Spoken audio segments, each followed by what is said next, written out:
سید الانبیاء والمرسلین وعلى آلہ واصحابہ اجمعین اما بعد اعوذ باللہ من الشیطان الرجیم بسم اللہ الرحمن الرحیم ان اشکر لی ولوالدیک صدق اللہ العظیم الصلاة والسلام علیک یا رسول اللہ وعلى آلک واصحابک یا سیدی یا حبیب اللہ الصلاة والسلام علیک یا نبی اللہ وعلى آلک واصحابک یا رحمت للعالمین۔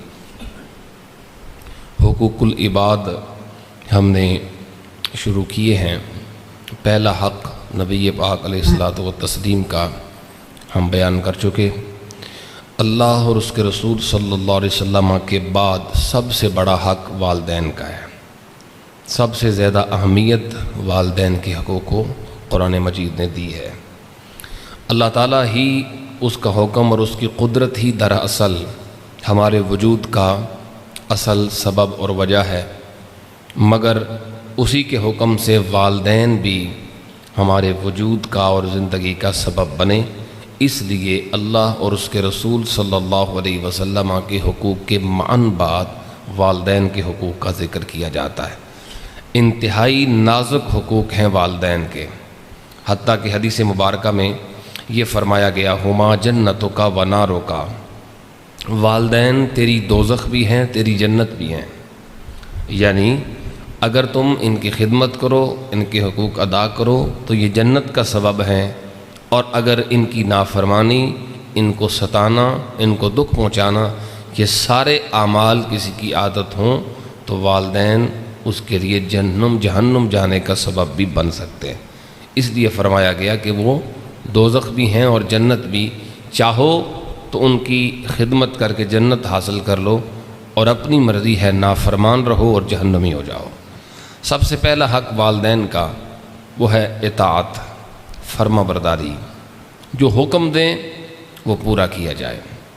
سب سے پہلا اور بنیادی حق نبی پاک علیہ السلام کی حدیث ہے، مستدرک للحاکم میں یہ روایت ہے، حضور نے فرمایا ثلاثۃ لا يدخلون الجنہ، تین بندے جنت میں داخل نہیں ہو سکتے۔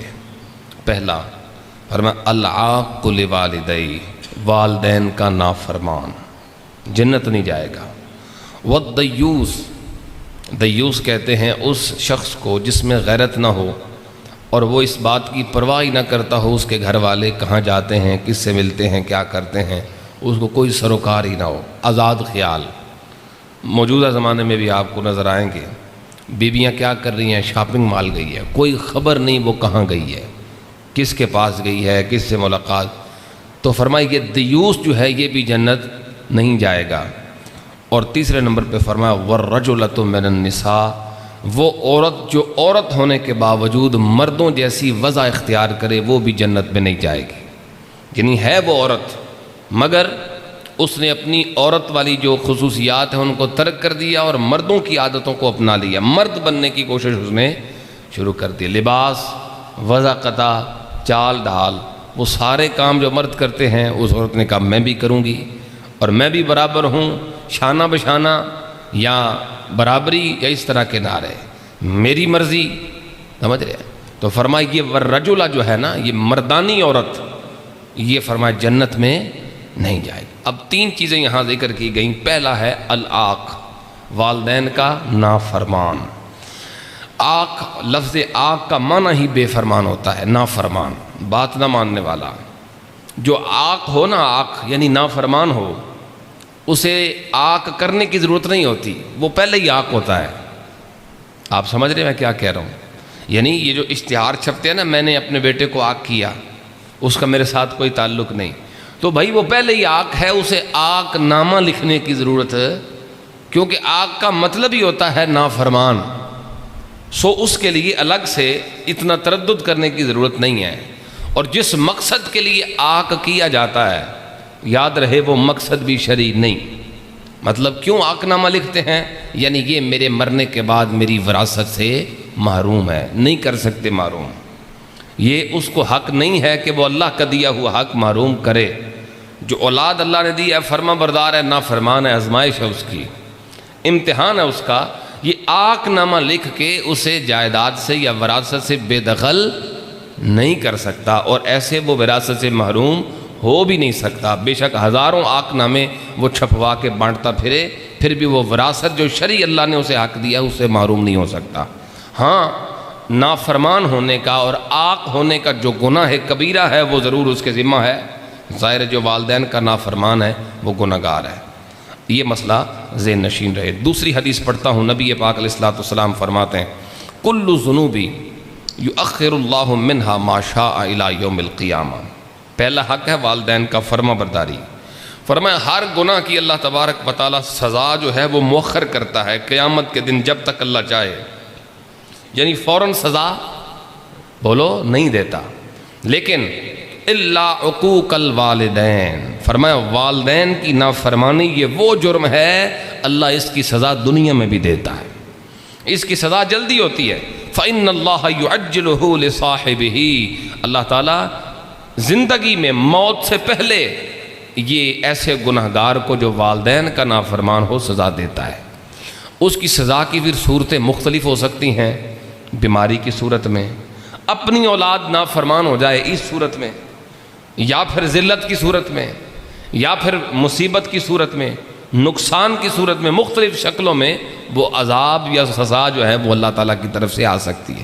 اور سب سے انتہائی سزا اور خطرناک سزا دنیا میں یہ ہے کہ آخری وقت بندے کا ایمان سلامت نہ رہے۔ یہ بھی سزا ہے اس چیز کی کہ والدین کا نافرمان ہو۔ حدیث مبارکہ میں واضح ہے، نبی پاک علیہ السلام کو بتایا گیا ایک نوجوان ہے، آخری وقت ہے، حضور تشریف لائے، آ کے اس کو کلمہ پڑھنے کی تلقین کی۔ وہ عرض کرتا ہے حضور کلمہ میری زبان پہ جاری نہیں ہوتا۔ جب بتایا گیا، جب پوچھا گیا تو پتہ چلا کہ یہ اپنی ماں کا نافرمان ہے، اپنی امی کو دکھ پہنچاتا ہے۔ حضور نبی پاک علیہ السلام نے اس کی ماں کو بلایا اور بلا کے فرمایا ارأیتی لو اججت نار، بتاؤ اگر ایک آگ بھڑکائی جائے اور تم سے یہ کہا جائے کہ ان شفاعت لہو، اگر تم اس کے لیے شفاعت کرو تو ہم اسے بچائیں گے، ورنہ اسے اس آگ کے الاؤ میں، اس بھانبڑ میں ہم اسے جلائیں گے، بتاؤ شفاعت کرو گی یا نہیں؟ تو وہ کہنے لگی ضرور کروں گی، میرا بیٹا ہے تو میں تو نہیں چاہتی نا کہ اسے آگ میں جلایا جائے۔ تو فرمایا کہ اسے معاف کر دو، اس سے راضی ہو جاؤ۔ وہ عورت کہنے لگی ہاں میں اس سے راضی ہوں۔ جب اس نے راضی ہونے کا اعلان کیا تبھی اس کی زبان پہ کلمہ جاری ہوا۔ نبی پاک علیہ السلام نے اس مقام پہ یہ جملہ فرمایا الحمدللہ انقذ بی من النار، اس رب کی تعریف ہے، اس رب کا شکر ہے جس نے میرے صدقے سے ایک بندے کو جہنم سے بچا دیا ہے۔ تو احباب ذی وقار، آخری وقت ہے اور کلمہ جاری نہیں ہوتا۔ جرم کیا ہے کہ یہ ماں کا نافرمان ہے۔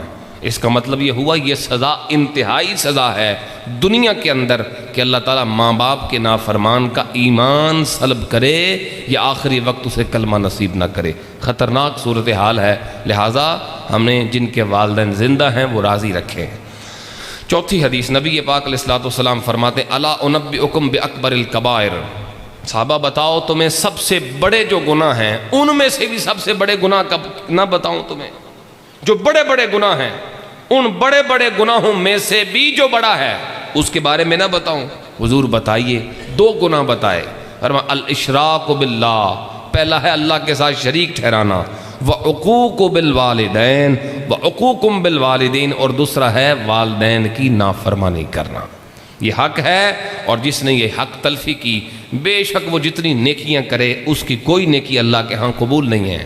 نبی پاک علیہ السلام کا واضح یہ فرمان موجود ہے، فرمایا ثلاثۃ لا يقبل اللہ منہم صرفا ولا عدلا، حضور نے فرمایا تین بندے ایسے ہیں جن کی نہ نماز قبول ہے فرض، نہ نفل قبول ہے، نہ فرائض قبول ہے نہ نوافل قبول ہے۔ نماز بھی ہو سکتی ہے، روزہ بھی، اسی طرح زکوٰۃ وغیرہ، کوئی فرضی عبادت بھی قبول نہیں، کوئی نفلی عبادت بھی قبول نہیں۔ کون کون سے؟ پہلا فرمایا عاقن، والدین کا نافرمان۔ دوسرا فرمایا منان، جو کسی کو کچھ دیتا ہے اور دے کے احسان جتاتا ہے، لو میں نے تمہیں کچھ دیا تھا ثواب کے لیے مگر اب احسان جتاتا ہے۔ اور تیسرے نمبر پہ فرمایا ومکذب بقدر، وہ بندہ جو تقدیر کو جھٹلانے والا ہے۔ یہ تین بندے ایسے ہیں جن کا اللہ تعالیٰ نہ نفل قبول فرماتا ہے نہ ہی فرض قبول کرتا ہے۔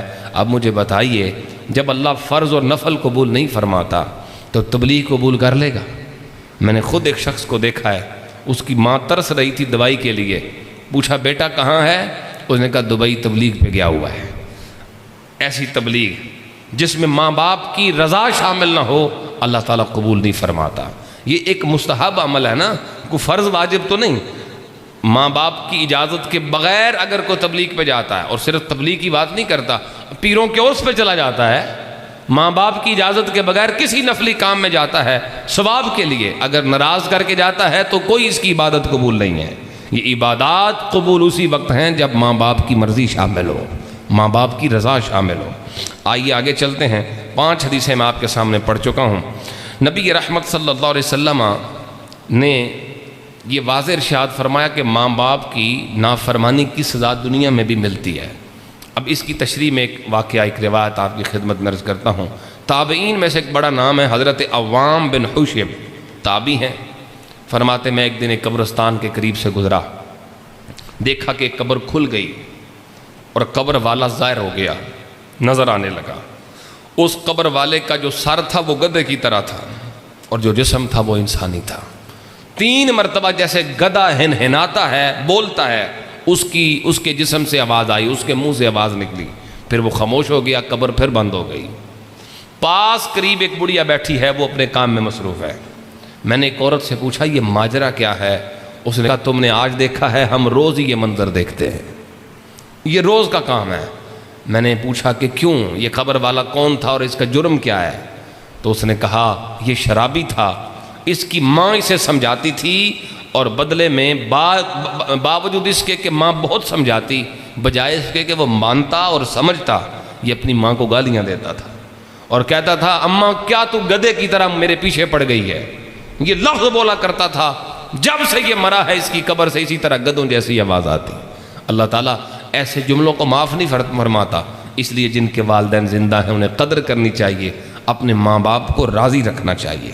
دوسرا حق، اچھا یہاں یہ مسئلہ میں عرض کرتا جاؤں، جب ہم نے کہا کہ فرما برداری ضروری ہے، اطاعت ضروری ہے، جو کہیں کرنا ضروری ہے، اگر گناہ کا کہہ دیں، ماں باپ اگر غلط کام کہہ دیں پھر بھی کرنا ضروری ہے؟ نہیں، لا طاعت فی المعصیت، معصیت اور گناہ کے اندر کسی کا حکم نہیں مانا جائے، اللہ رسول کا حکم ہے۔ اگر ماں باپ غلط اور ناجائز کام کا کہتے ہیں تو پھر نہیں مانا جائے گا۔ اب ہم سوچیں گے وہ کہڑے ماں باپ نے جڑے پتراں نوں تے تھیاں نوں غلط کام دا کہنا۔ ہاں آج کے اس معاشرے میں یہ بھی ہوتا ہے بس اوقات۔ مثال دیتا ہوں، ماں باپ نے کہہ دیا فلاں رشتہ دار سے قطع تعلق کر دو، بات چیت ختم کر دو۔ اب یہ قطع تعلق اور رشتہ داری توڑنا یہ حرام ہے، یہ گناہ کا عمل ہے، یہ اللہ کی ناراضگی کا سبب ہے۔ اگر والدین یہ کام کرنے کا کہیں تو پھر ان کا حکم نہیں مانا جائے گا، پھر کیا کریں؟ مثال کے طور پہ ابا جی کہتے ہیں چاچے نال نہیں بولنا، تو اگر بات کریں گے تو ابا جی ناراض ہو جائیں گے، اور اگر نہیں کریں گے تو گناہگار ہو جائیں گے۔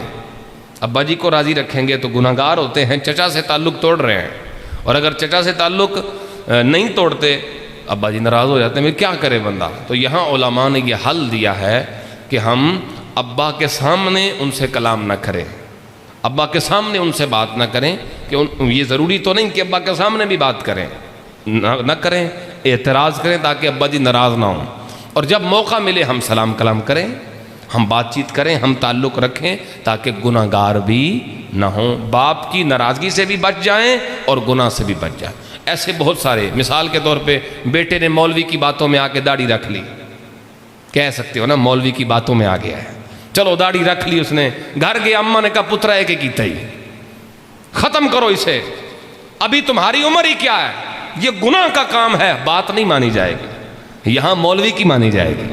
مولوی تو ہمیں سبب ہے نا، اصل تو اللہ رسول کا حکم ہے نا، نبی پاک علیہ السلام کی سیرت کا تقاضا ہے۔ احباب ایسے گناہوں کے کاموں کے اندر ماں باپ کا حکم نہیں مانا جائے گا۔ اچھا یہ بھی مسئلہ یہاں عرض کر دوں، ماں اور باپ دونوں میں زیادہ حق کس کا ہے؟ حدیث پاک ہے، نبی پاک علیہ السلام سے ایک صحابی نے پوچھا یا رسول اللہ من احق الناس بحسن صحبتی بحسن صحابتی، حضور بتائیے سب سے زیادہ حق مجھ پر کس کا ہے میرے حسن سلوک کا؟ فرمایا امک کا، تیری ماں کا۔ اس نے پوچھا ثم من، پھر کس کا؟ فرمایا پھر تیری ماں کا۔ اس نے پوچھا ثم من، پھر کس کا؟ فرمایا پھر تیری ماں کا۔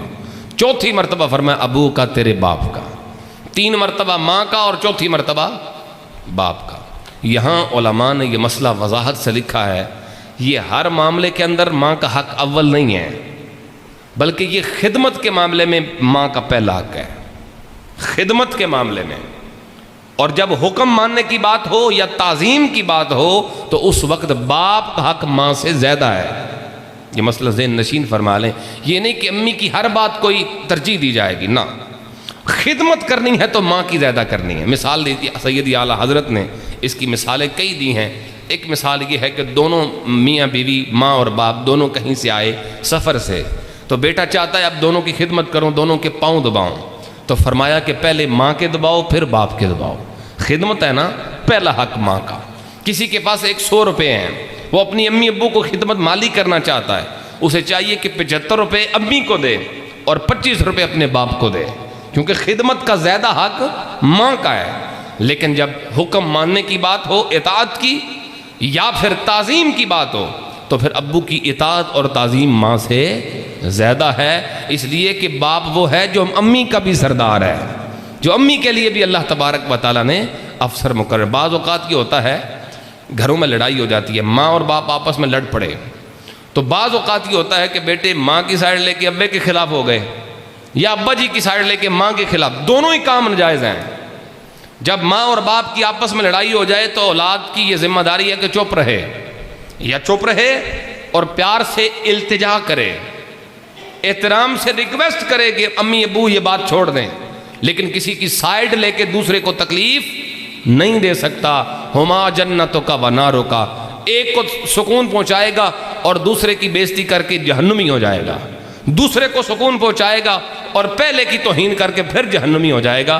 اس لیے اس سے بچنا ہے، ماں اور باپ دونوں میں سے کسی کی سائیڈ نہیں لینی ہے۔ حق پر کوئی بھی ہو، ہم نے کیا کرنا ہے، کوشش کر کے پیار سے، احترام سے، ریکویسٹ کر کے، التجا کر کے لڑائی کو ختم کرنے کی کوشش کرنی ہے۔ یہ بھی گناہ ہے، اور گناہ کے اندر نہ باپ کا حکم ہے نہ ہی ماں کا حکم ہے۔ دوسرا حق ماں اور باپ کا وہ ہے تعظیم، احترام۔ نبی پاک علیہ السلام کے پاس ایک شخص حاضر ہوا، اس کا بیٹا اس کے ساتھ ہے، تربیت دیکھیے گا۔ حضور نے فرمایا یہ کون ہے؟ میرا بیٹا ہے۔ نبی پاک علیہ السلام نے اس بچے کی تربیت فرمائی۔ کتنا خوش نصیب ہے وہ بیٹا جس کی تربیت خود نبیوں کے سردار نے فرمائی۔ حضور نے فرمایا فلا تمشی امامہ، پہلا حکم دیا، بتایا کہ عزت کیسے کرنی ہے۔ لوگ پیروں کی عزت تو کر لیتے ہیں، ابے کی نہیں کرتے۔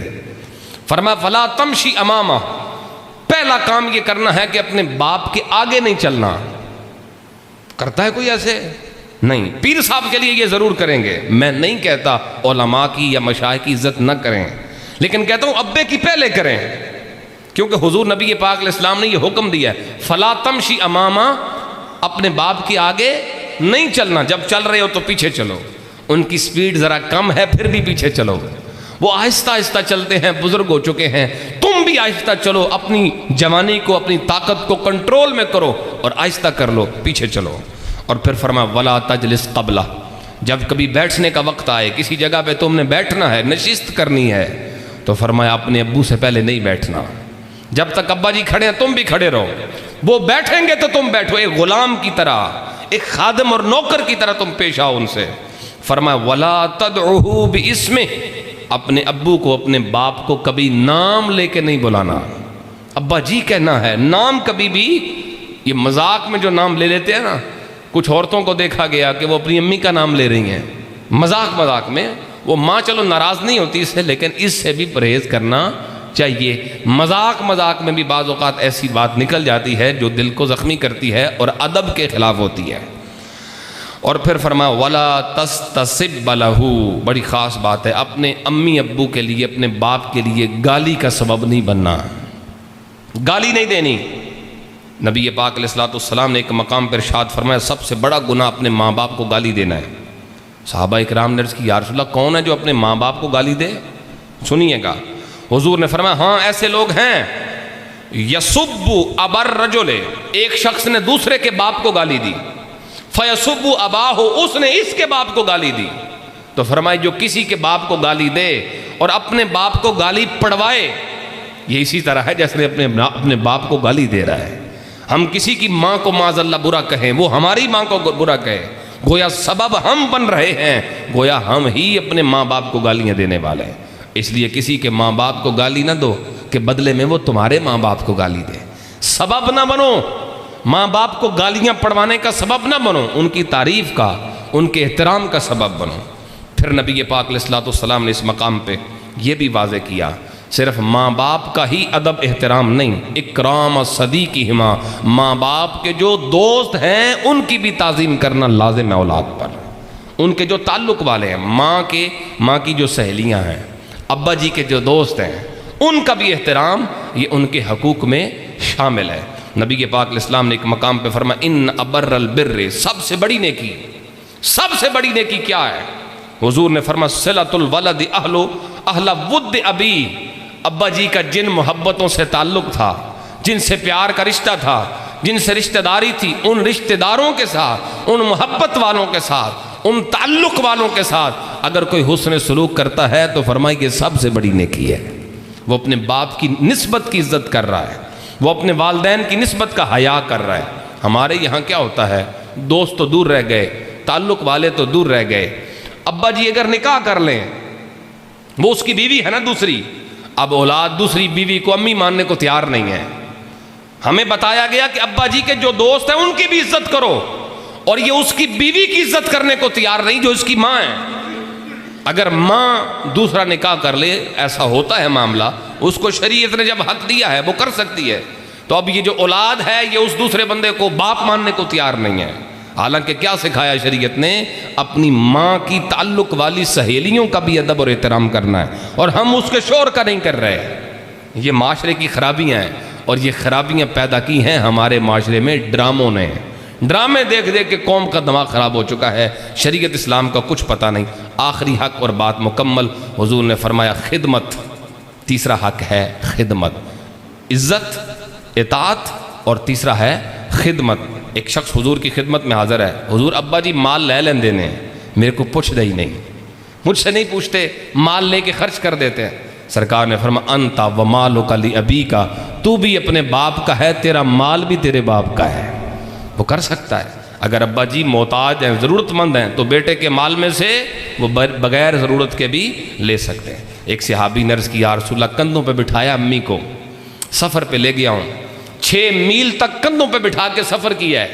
یا رسول اللہ، جگہ اتنی گرم تھی کہ اگر گوشت رکھا جائے تو کباب بن جائے، اتنی سخت گرمی، اور میں سفر کروا چکا ہوں. حضور بتائیے امی کا حق ادا ہو گیا؟ خدمت ہی. نبی پاک علیہ السلام نے فرمایا لعلہ ان یکون بطلقۃ واحدۃ، تیرے پیٹ میں ہوتے ہوئے تیری ماں نے جو درد کے جھٹکے محسوس کیے تھے، فرمایا شاید ابھی ایک جھٹکے کا اثر ہی پورا ہوا ہے، شاید ابھی ایک ہی جھٹکے کا اور ایک ہی درد کی جو ٹیس اٹھتی تھی، شاید ابھی اس کا حق بھی پورا نہیں ہوا ہے. یہ خدمت ہے ماں باپ کی. 3 حقوق میں نے عرض کیے. اللہ تعالی ہمیں اپنے والدین کے حقوق ادا کرنے کی توفیق عطا فرمائے. وما علی الا البلاغ.